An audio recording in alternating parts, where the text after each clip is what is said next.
5 وقت کی نماز یہ میرے نبی کی آنکھوں کی ٹھنڈک ہے، 5 وقت کی نماز اس امت کی شان پہچان ہے۔ اور اللہ تعالیٰ نے پہلی امتوں پر اتنی بڑی مشقت ڈالی کہ ان کی نماز مسجد کے علاوہ کہیں نہیں ہوتی تھی، مسجد میں ہی ہوتی تھی۔ ہمارے لیے کتنی آسانی کر دی، جاب میں ہے مصلی بچھا نماز پڑھو، چلو مصلی بھی کوئی نہیں، زمین دیکھ اس پر کوئی گندگی تو کوئی نہیں ہے، بس زمین بھی تیرے لیے پاک ہے، چل نماز پڑھا۔ اور آسانی کر دی، پانی کوئی نہیں ہے، کوئی بات نہیں، مٹی میں ہاتھ مار، منہ پہ مل، پھر ایک ہاتھ مار، یوں کر، چل نماز پڑھ، میں تیری قبول کروں گا۔ یہ کسی امت کے ساتھ یہ نہیں ہوا، انہیں وضو ہی کرنا تھا چاہے پانی 50 میل پر موجود ہو۔ اور ہمارے لیے پانی کوئی نہیں ہے، چلو تیمم، مٹی میں ہاتھ ہمارا یوں کیا، پھر ہاتھ ہمارا ایک یوں کیا، ایک یوں کیا، چل بھائی اللہ اکبر قبول۔ عمار بن یاسر رضی اللہ تعالیٰ عنہ سفر میں تھے، ان کو نہانے کی ضرورت ہو گئی، نائٹ فال ہو گیا، تو انہوں نے سوچا کہ ویسے تو آدمی کو وضو کی ضرورت ہوتی ہے تو خالی منہ پہ ہاتھ مارا اور یوں کونیوں تک، لیکن مجھے تو غسل کی ضرورت ہے، تو خالی اس سے تو کافی نہیں ہوگا۔ تو انہوں نے کپڑے اتارے، اکیلے تھے، ریت کے اوپر کبھی یوں لیٹے، کبھی یوں لیٹے، کبھی یوں لیٹے، 3-4 دفعہ یوں یوں اور یوں رول ہوتے ہوتے پھر انہوں نے نماز پڑھی۔ آئے اللہ کے نبی کی بارگاہ میں، یا رسول اللہ مجھے رات کو نہانے کی ضرورت پڑ گئی، تو میں نے کہا وضو کے لیے تو خالی یہ 2 دفعہ کرنا کافی ہے، تو یہ تو نہانا تھا، تو میں تو ریت میں خوب رول ہوتا رہا۔ میرے نبی نے انما یکفیک ضربتان، ارے سیدھے بندے عمار، اس کے لیے بھی اتنا ہی کافی تھا کہ تو یوں کرتا اور یوں کرتا اور تو پاک ہو جاتا۔ اللہ نے اس نبی کے طفیل، اس محبوب مصطفیٰ صلی اللہ علیہ وسلم کے طفیل، اللہ نے کیا کیا سہولتیں اور آسانیاں ہمیں عطا فرمائی۔ پھر نماز 4 کی 2 رکعت کر دی کہ بھئی تم مسافر ہو 2 پڑھو، روزے میں سفر میں روزہ معاف کر دیا، بعد میں رکھ لینا، بعد میں رکھ لینا، قضا کرنے کا حکم، بالکل چھوڑنے کا نہیں۔ اور کہا کہ بھائی مریض ہو چھوڑ دو، مسافر ہو چھوڑ دو، اور نماز 2 رکعت کر دو، سنتیں چھوڑ دو۔ ابن عمر رضی اللہ تعالیٰ عنہ بیٹھے تھے تو انہوں نے 2 رکعت پڑھ کے بیٹھ گئے، تو ان کے خادم نے کہا سنت نفل نہیں پڑھو گے؟ کہا اگر پڑھنا تو 4 فرض پڑھتا میں، میرے اللہ نے معافی دے دی تو میں کیوں پڑھوں؟ میرے نبی نے سفر میں سنتیں نہیں پڑھی کبھی، اپنی امت کو سہولت دینے، فجر کی سنتیں 2 پڑھتے تھے، اس کے علاوہ سنتیں نہیں پڑھی تاکہ میری امت کو سہولت ہو، آسانی ہو۔ ایک دفعہ بارش ہو رہی تھی اور کوئی جگہ نہیں تھی نماز پڑھنے کے لیے، تو آپ نے اپنی اونٹنی کو آگے کیا اور اس پر بیٹھ گئے، بیٹھے ہی تھے، پیچھے صحابہ نے اونٹنیوں پر ہی صفیں بنائی، اور یہ نماز اونٹنی پہ بیٹھ کر ادا کی گئی۔ بارش کے اندر نماز اونٹنی کے اوپر نماز بھی ہو گئی، رکوع بھی ہو گیا، سجدہ بھی ہو گیا، سلام بھی ہو گیا۔ پہلی امتوں کے لیے نہیں تھا، سجدہ ہی کرنا پڑے گا۔ یہ اللہ کے محبوب مصطفیٰ صلی اللہ تعالی علیہ وسلم کی طفیل، میرے اللہ نے ہم پہ فضل و احسان کیا، تو میرے نبی کی زندگی میں عبادات میں نماز سب سے اعلیٰ نظر آتی ہے، سب سے نمایاں نظر آتی ہے۔ اور پھر بازار میں، گھر میں، دفتر میں، ماحول میں میرے نبی کے اخلاق، یہ زندگی کا دوسرا روشن پہلو ہے۔ میرے نبی کی ساری زندگی 2 لفظوں میں آتی ہے، عبادت اخلاق، عبادت اخلاق، یا 2 اور لفظ، حقوق اللہ حقوق العباد، حقوق اللہ حقوق العباد۔ حقوق اللہ میں نماز سب سے اعلیٰ، اور حقوق العباد میں لوگوں کی برداشت کرنا، لوگوں سے درگزر کرنا، معاف کرنا، جھوٹ سے بچنا، دھوکے سے بچنا۔ میرے نبی سے پوچھا گیا، یا رسول اللہ مسلمان کنجوس ہو سکتا ہے؟ ہم نے کہا ہو سکتا ہے۔ یا رسول اللہ مسلمان کمزور ہو سکتا ہے، بزدل ہو سکتا ہے، ڈرپوک ہو سکتا ہے؟ آپ نے کہا ہو سکتا ہے۔ یا رسول اللہ مسلمان جھوٹ بول سکتا ہے؟ آپ نے کہا نہیں، جھوٹ نہیں بول سکتا، جھوٹ نہیں بول سکتا۔ ہاں، الا لعنت اللہ علی الکاذبین، جھوٹوں پہ اللہ کی لعنت۔ اس لعنت کے ساتھ 400 پاؤنڈ بچا لیے، 4000 بچا لیے، 4 ملین بچا لیے، 4 بلین بچا لیے، 4 ٹریلین بچا لیے، ساری دنیا کو بچا لیا، اور اوپر اللہ کی لعنت پڑی تو اللہ کی قسم گھاٹے کا سودا ہے۔ اور سچے ہو گئے، سچ بولا، یہ میں 100 پاؤنڈ کماتا ہوں، لے لو جو لینا ہے اس میں سے، یہ میں 1000 پاؤنڈ کماتا ہوں، لے لو جو لینا ہے، یہ میں 50,000 پاؤنڈ کماتا ہوں، لے لو جو لینا ہے، کہ مسلمان کی زبان سے جھوٹ نہیں نکلتا، سچ ہی بولتا ہے۔ آپ تشریف لے جا رہے ہیں، ایک آواز ہے یا رسول اللہ، آپ نے یوں دیکھا، کوئی نظر نہیں آیا، پھر آواز ہے یا رسول اللہ، تو آپ نے دیکھا کہ ہرنی ڈیئر چھوٹی وہ کھڑی ہوئی، رسی میں بندھی، تو آپ نے کہا کیا ہوا؟ کہا جی آپ کا صحابی مجھے پکڑ کے لایا ہے، میرے چھوٹے چھوٹے بچے بھوک سے رو رہے ہوں گے، آپ مجھے چھوڑ دیں، میں بچوں کو دودھ پلا کے واپس آ جاتا، مجھے پتا ہے میرے اللہ کی تقدیر میرے بارے میں کیا ہے۔ تو آپ نے کہا اگر تو واپس نہ آئی تو پھر تو اس نے کہا مجھے اللہ جہنم میں ڈال دے۔ آپ نے اس کی رسی کھول دی، خود وہیں بیٹھ گئے۔ اس نے دوڑ لگائی اور پہاڑوں میں گم ہو گیا۔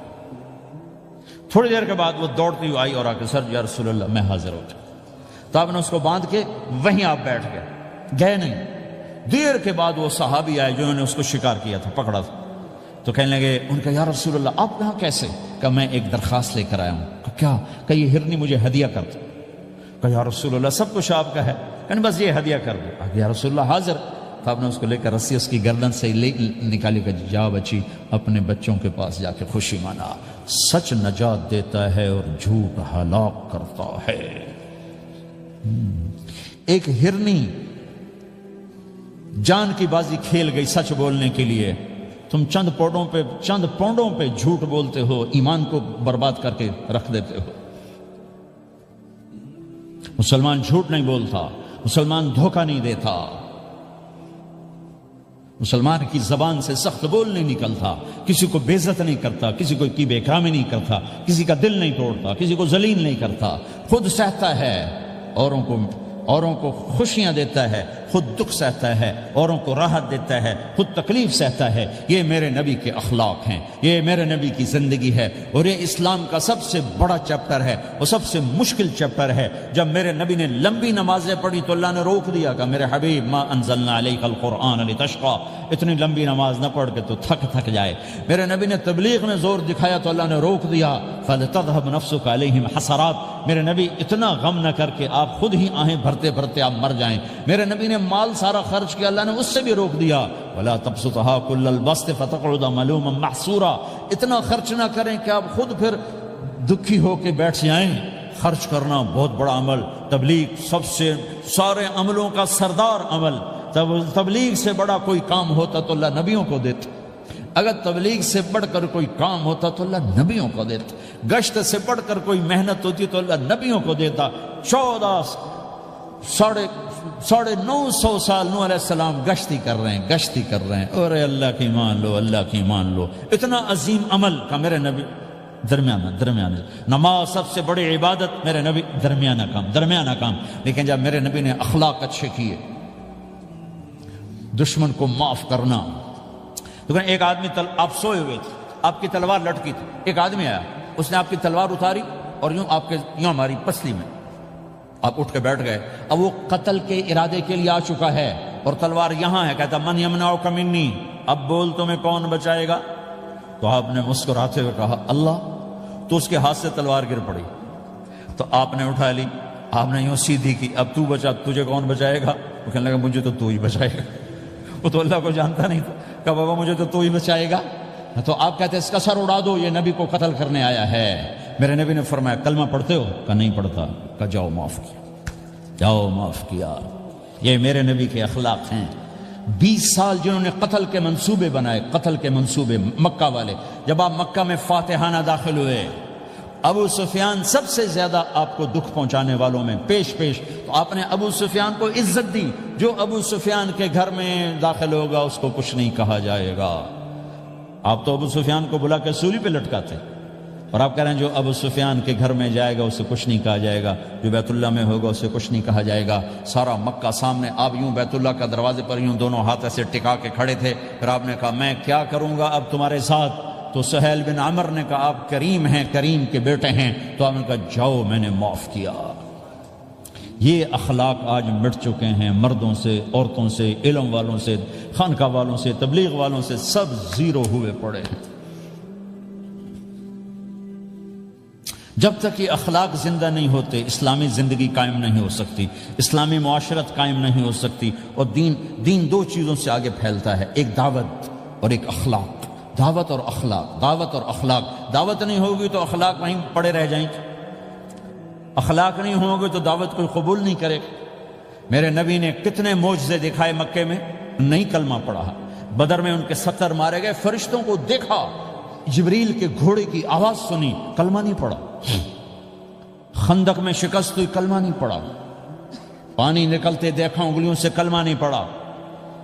ایک بکرے کا ایک بازو پکایا، ایک بازو بکرے کا، ایک اگلا جو بازو ہوتا، اور 40 آدمیوں نے کھانا کھایا اور ایک بوٹی کم نہیں ہوئی، کلمہ نہیں پڑھا۔ لیکن جب میرے نبی نے کہا جاؤ معاف کیا تو سارے ہی کلمہ پڑ گئے کہ واقعہ یہ اخلاق نبی کے ہو سکتے.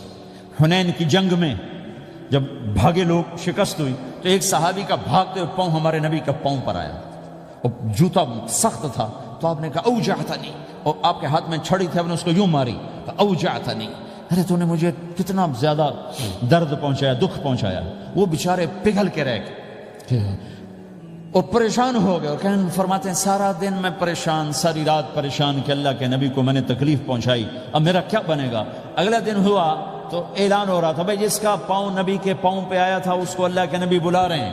تو صحابی کہنے کہ میں نے سمجھا بس اب میری تو دنیا بھی گئی اور آخرت بھی گئی، اب میرے اوپر کیس بنے گا اور مجھے ڈانٹ ڈپٹ بھی ہوگی، میرا کتنا بڑا گھاٹا نقصان ہوگا. یہ حاضر ہوئے ڈرتے ڈرتے. تو آپ نے فرمایا میرے بھائی کل میں نے تمہیں چھڑی ماری تھی، وہ مجھے معاف کر دینا، اور یہ 80 اونٹ تمہیں ہدیہ دیتا ہوں، 80 کیملز یعنی 80 پراڈو، 80 رینج روور کا یہ میری طرف سے تمہیں ہدیہ ہے. وہ حیران پریشان، یہ میرے نبی کے اخلاق ہیں، یہ میرے نبی کے اخلاق ہیں. کانٹے بچھانے والی نے 4 دن آنا چھوڑ دیا، بیمار ہو گئی تھی. تو آپ نے اب کیا بات ہے، وہ ہمارے راستے میں اب کانٹے کوئی نہیں ہیں. کہا یہ وہ بیمار پڑی ہے جو کانٹے بچھاتے تھے. تو آپ اس کے گھر چلے گئے، ماں جی خیریت تو ہے، آپ ٹھیک تو ہیں؟ کہا بیٹا مجھے کلمہ پڑھا دے، بس تیرے اخلاق نے مجھے فتح کر لیا ہے. میرے بھائیوں یہ چیپٹر بھول چکے ہیں، بھول چکے ہیں، بھول چکے ہیں. جب تک یہ چیپٹر زندہ نہیں ہوگا زندگی اسلامی نہیں بنے گی، معاشرہ اسلامی نہیں بنے گا، اور آگے قوموں کے لیے اسلام کا دروازہ نہیں کھلے گا. ہمیں معاف کرنا آتا ہو، ہمیں گالی دینے والے کو دعا دینا آتا ہو، غیبت کرنے والے کی تعریف آتی ہو، اور غیبت کرنے سے، غیبت سننے سے اپنے آپ کو ایسے بچاؤ جیسے زہر سے بچاتے ہو، اسے آگ سے بچاتے ہو. ایک دوسرے کو نفرت کا بول نہ بولو ورنہ ساری زندگی تباہ و برباد ہو جائے گی. میرے رب کی قسم، میرے نبی نے کہا ایک زبان کا بول انسان بولتا ہے اور جہنم کی گہرائیوں میں گر جاتا ہے، اور ایک زبان کا بول انسان بولتا ہے اور جنت کے درجات پر چڑھ جاتا ہے. یہ زبان بہت طاقتور چیز ہے. میں ہر بیان میں اس کو دہرا رہا ہوں کہ جتنا یہ عمل ختم ہو چکا ہے اتنا کوئی عمل بھی نہیں ختم ہوا ہے. اور ایک صحابی ہیں ابو دجانہ. کون ابو دجانہ؟ السابقون الاولون من المہاجرین والانصار، اس میں پہلی صف کے صحابہ. کون ابو دجانہ؟ جب آپ حج پر گئے تو اپنی جگہ مدینے کا امیر ابو دجانہ کو بنایا. ابو دجانہ حج میں شریک نہیں ہوئے کہ آپ نے اپنی جگہ ان کو اپنا نائب بنا کے وہاں کھڑا فرمایا ابو دجانہ میری جگہ پر مدینے کا امیر ہے. یہ وہ ابو دجانہ ہیں. کون ابو دجانہ؟ جو جنگ بدر سے لے کر آخری حج تک ہر سفر میں شریک ہیں، ہر سفر میں شریک ہیں. ان کی ایک بات میں بتانا چاہتا ہوں، پہلے تھوڑی سی ان کی ہسٹری بتانا چاہتا ہوں. کون ابو دجانہ؟ احد کی جنگ میں آپ نے تلوار اٹھائی، کہ اس تلوار کو کون لے گا؟ کئی صحابہ کھڑے ہو گئے. آپ نے کہا اس تلوار کا حق کون ادا کرے گا؟ سارے بیٹھ گئے. 3 آدمی کھڑے رہے، ایک زبیر بن عوام، ایک عمر بن خطاب، ایک ابو دجانہ. ان کا نام ہے سماک بن خرشنہ. سماک بن خرشنہ ان کا نام ابو دجانہ سے مشہور ہے. تو آپ نے تلوار نہ عمر کو دی، نہ زبیر کو دی، ابو دجانہ کو دے. تو عمر رضی اللہ عنہ نے تو محسوس نہیں کیا، حضرت زبیر نے محسوس کیا کہ اس کو کیوں دی، مجھے کیوں نہیں دی؟ میں مہاجرین میں سے ہوں، میں پھوپھی کا بیٹا ہوں، میں اس سے دلیری میں کم نہیں ہوں. بلکہ حضرت زبیر کی دلیری کی تو دھک تھی، جدھر سلوار چلتی تھی کاٹتی چلی جاتی تھی. کہنے کہ میں دیکھوں گا یہ کیا کرتا ہے. تو ابو دجانہ کے پیچھے پیچھے زبیر ہو لیے. تو ابو دجانہ نے جو حملہ کیا تو 3000 کا لشکر تھا، اس کو چیر کے پار نکل کے، پورے لشکر کو کاٹ کے پار نکل کے.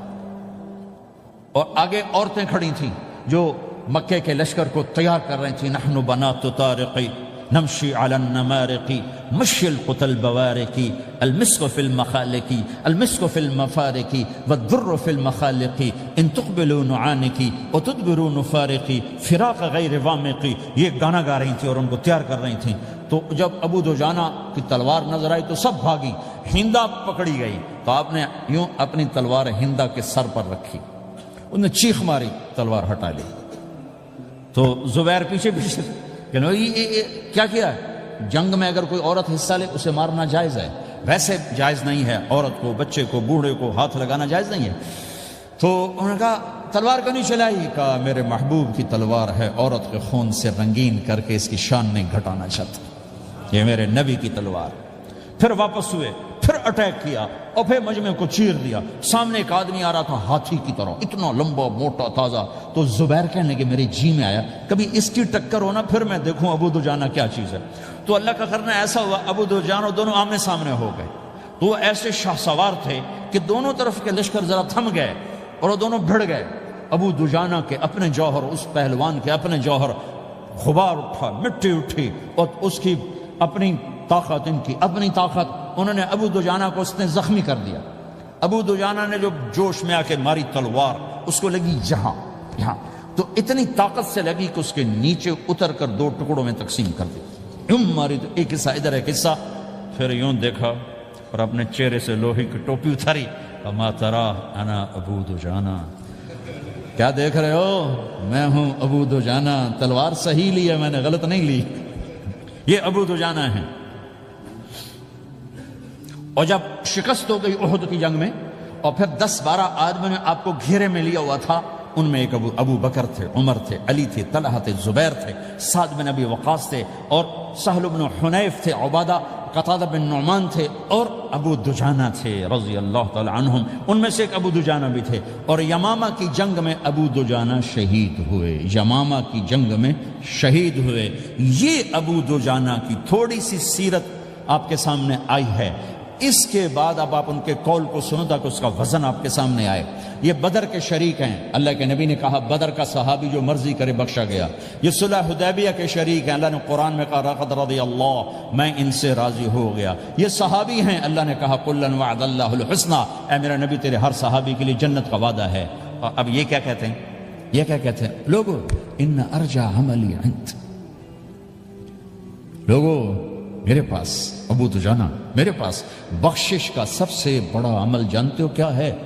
بدر نہیں، احد نہیں، حدیبیہ نہیں، خندق نہیں، خیبر نہیں، فتح مکہ نہیں، آخری حج نہیں، کیا ہے؟ کیا ہے لوگو؟ ان ارجع عملی عندی، میرے پاس آخرت میں بخشش کا سب سے بڑا عمل بس ایک ہے کہ ما آذیت احدا بلسانی، میں نے اپنی زبان سے کبھی کسی کو دکھ نہیں پہنچایا۔ ولا اجد فی قلبی غلا لاحد، اور میرے دل میں کسی کے لیے بغض کوئی نہیں ہے، بس یہ میری بخشش کا عمل ہے۔ تو بھائیو، نبی کے اخلاق میں 2 چیزیں لے لو، ایک زبان سے کسی کو دکھ نہ دو، ایک دل میں کسی کا بغض نہ رکھو۔ اللہ کی قسم بغیر حساب کتاب کے جنت میں جاؤ گے۔ بڑے بڑے جنید بغدادی اور بڑے بڑے معرفت والے تمہیں دیکھتے رہ جائیں گے، تمہاری رفتار اتنی تیز ہوگی کہ تمہیں وہی پکڑ سکے گا جس کا یہ 2 عمل تم سے زیادہ اچھا ہوگا۔ جس روڈ پہ رش ہوتا آپ وہاں سے گاڑی ہٹا لیتے ہو، ادھر نہیں ادھر رش ہے، وہ سائن وغیرہ آپ کو آ جاتے ہیں کہ ادھر بلاک ہے، ادھر نہیں جانا، ادھر جانا ہے۔ تو جہاں روڈ پہ رش ہوتا ہے تو قیمتی سے قیمتی گاڑی کی رفتار بھی آہستہ ہو جاتی ہے، اور جہاں روڈ خالی ہوتا ہے تو پرانی گاڑی بھی بھاگے جا رہی ہوتی۔ ہمارے یہاں پرانی گاڑی ہوتی ہے نا، پرانی بسوں کے پیچھے لکھا ہوتا ہے نہ انجن کی خوبی نہ ڈرائیور کا کمال، خدا کے سہارے چلی جا رہی ہے۔ اور جس کے پاس ایسی گاڑی ہو، نہ انجن کی خوبی نہ ڈرائیور کا کمال، تو اگر اس کو روڈ خالی مل جائے تو وہ تو مرسیڈیز والے سے پہلے پہنچے گا، رینج روور والے سے پہلے پہنچے گا، بینٹلی والے سے پہلے پہنچے گا، رولز رائس والے سے پہلے پہنچے گا، جو وہ تو پھنسی کھڑی اور اس کا روڈ ہی خالی ہے۔ تو میرے بھائیو، یہ میں ایک مثال دیتا ہوں، عبادات کی روڈ پہ بہت رش ہے، نمازی بے شمار ہیں، روزے دار بے شمار ہیں، عمرے والے بے شمار ہیں، حج والے بے شمار ہیں، اور تہجد گزار بے شمار ہیں، علماء بے شمار ہیں، حافظ بے شمار ہیں، ذکر والے بے شمار ہیں، بہت رش ہے، تبلیغ والے بے شمار ہیں، لیکن جو اخلاق والا روڈ ہے نا، یہ خالی پڑا ہے۔ اس پہ موٹر زوکی پہ چڑھ کے آ جاؤ تو سب سے آگے نکل جاؤ، سائیکل پہ چڑھ کے آ جاؤ تو سب سے آگے نکل جاؤ، کہ روڈ ہی خالی ہے، اخلاق کا روڈ خالی ہے۔